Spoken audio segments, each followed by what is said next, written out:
to save that money. Hey, and do not make impulsive purchases. The amount of times I've seen like a rapper online with a sick Gucci jacket and I instantly went on Gucci.com, purchased it for $3,000.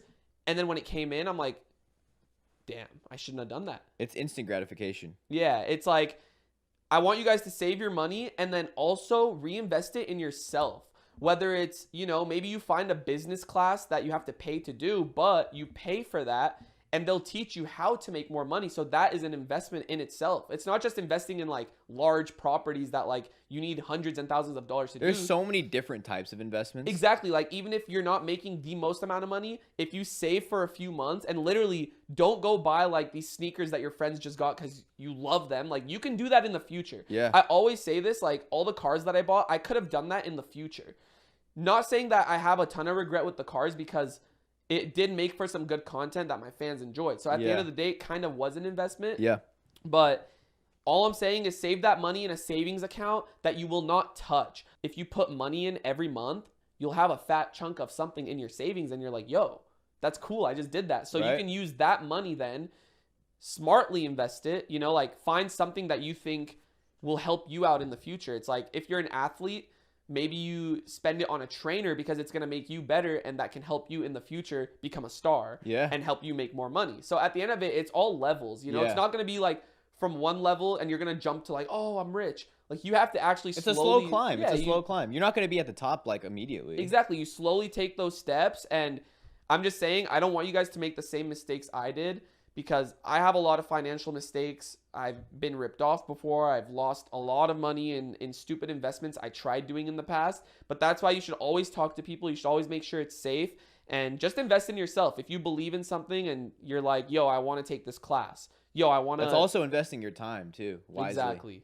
I just want to talk about that time that I actually got scammed for $250,000. Jesus. $250,000. I got ripped off. I got scammed. And it gets crazier as I tell the story. Like the things that you guys are about to hear is actually insane. Take the throne. So there was this app that was being created that I got pitched to by a couple of friends. I'm not the type to invest in apps. I'm not the type to invest in anything but properties now because I learned my lesson from this loss. But yeah, it was a dope app. It was like a clothing app. Something like streetwear fashion. It was something that I'm actually into, So I'm like, okay, so this actually caught my eye. Me and another Faze member put $250,000 into the app because the guy who was running it, needed the funds to create the app. And yeah, we both put $250,000 each, not together. Oh, each? Each. Oh my God. Me $250,000 and the other Faze member $250,000. So what initially just made you trust this right away? This guy had like a lot of connections with the people that I knew. Okay. So I was like, okay, it's not some random dude. I'm not an idiot. Yeah. But he was like in the mix, if that makes sense. Put the money in, and every few months, like it was taking a long time. Like he would tell me a date that this app would launch, and then like the date would come by, and I'm like, yo, what's the update? He's like, oh, another month. And I'm like, okay, whatever. I hate that. Another month comes by, same thing until after like a year of me kind of just pushing it, like, yo, where the hell is this app? Completely disappeared. Completely just disappeared, ignored me, never talked to me again.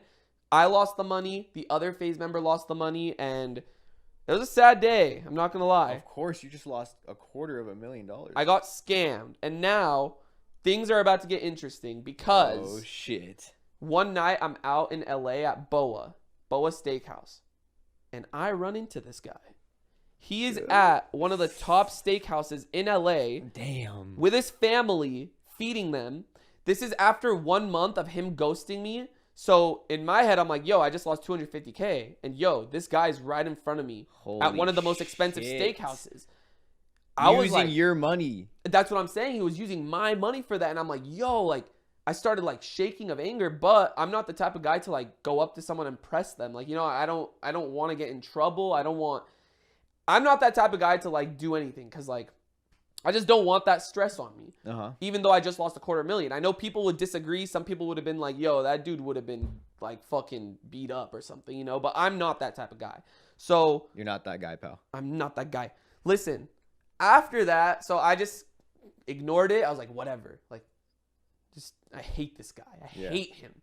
And then me and him like still followed each other on Twitter because like, you know, I don't like think to just block people. Like, and then I started noticing he started posting materialistic things on his Twitter. Like he bought a new bag. He bought a new car, a new Porsche. He had bought a new car and posted it. He probably paid that in full too. That's what I'm saying. So then he started posting these things. And as I'm seeing them, I'm like, yo, like, I don't know if he's doing this on purpose because he knows I'm going to see it, but he's using my money to purchase stuff for him. And I'm like, this guy is so fucked up. So I actually ended up messaging him. I'm like, yo, you're welcome for that car. Like, you're welcome for that Louis bag. Like, I'm like pissed because he literally has not talked to me. And this guy has the audacity to message me back threatening to kill me. What? Threatening to kill me if I don't stop messaging. The guy that stole money from you? The guy that stole money from me and started buying cars, bags, and all this stuff. After I confronted him in the messages, he threatened to kill me. That's fucked. So in my head, I'm just like, wait, so I'm the one in the wrong? Because I messaged you saying that, you know, like, you're welcome for all that shit that you That just shows that he's a fucking pussy, though. Because Dude. if you think about it, like, when you know you did something wrong, like, you're literally a coward. You're a pussy. Like, and then starting to threaten to kill me makes you even more of a coward. 100%. So after that, obviously, I just stopped talking to him. I'm like, you know what? I'm going to just brush this off. I used it as motivation, actually. I'm like, I lost this much money. That means I got to go harder. Yeah. And it actually helped me because I'm like, yo, like, losing a substantial amount of money as big as $250,000 makes you want to work harder. It makes 100%. You want to go harder, and it makes you want to show that person that that's nothing. Like, you know what? Take that. That really ain't shit to you. I don't care. Go ahead. Like, take that. You're a little boy. Yeah, I don't care. Like, it was tough. It was like a few years back, though, by the way, but I definitely learned a lot from it, and it just, again, made me want to go harder. So that's the story of how I got scammed, $250,000, but we're not done there because we got another story for you guys. Hey. Because we're getting into real story time. Let's go.